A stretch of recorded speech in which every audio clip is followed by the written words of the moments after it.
in these things, which is plastic banding from container ships and cargo ships. It's like in temperate zone, the plastic is in the birds. And it's funny doing this Well, sometimes I worry that with the oceans being so big, I mean, it really is 99% of the space on the planet. You look at the surface and there's a third and two-thirds, as we know, but if you look at it three-dimensionally, it really is 99% of our space. So it's so vast that for a start it seems unreachable. We can't get our heads around something that big. And then when we look at threats to the ocean, something like ocean acidification, or shark finning, 100 million fins a year, you know, or ocean debris. There's so much going in we can't even measure it. The effects of climate change, you know, all this stuff that goes on in the ocean, in the biggest, least protected, least understood ecosystem on the planet. I sometimes worry that the numbers are so big, the problem is so huge, that we're going to be sort of rooted into inaction. The beautiful thing about Project Aware is it is action, and it also looks and feels like action for every single dive. That's what I like. It's a lovely equation to put yourself in, and you can do something positive to help the oceans.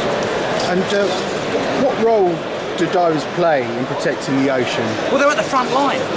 It's a bit like if you love birds and you're sitting in your conservatory with a cup of tea watching birds out there, you can report on to the RSPB what's happening with bird life, you know.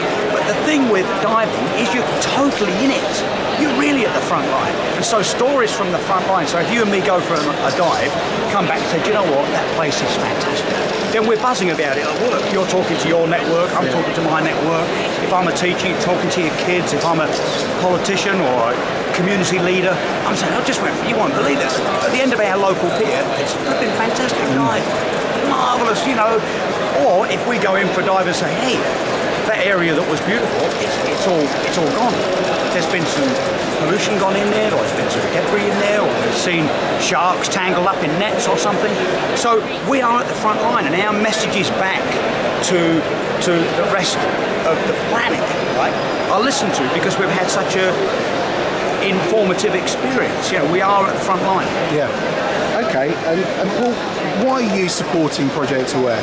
I love it. I think it's really simple. I've been a PADI instructor since 1980, and I've been so proud of being a PADI instructor. It was the making of Paul Rose. I always wanted to be a diver when I was 11 years old. I finally went through a system and I got trained up to be a diver. Then I went to the States and I realised I think I could be a diving instructor. So I whizzed through the PADI system. I got my instructor ticket in 1979 actually, and it says on it 1980. So for all those years I've been an active, current and very proud PADI instructor. So I think it feels like a great system to me, the PADI system. I love it.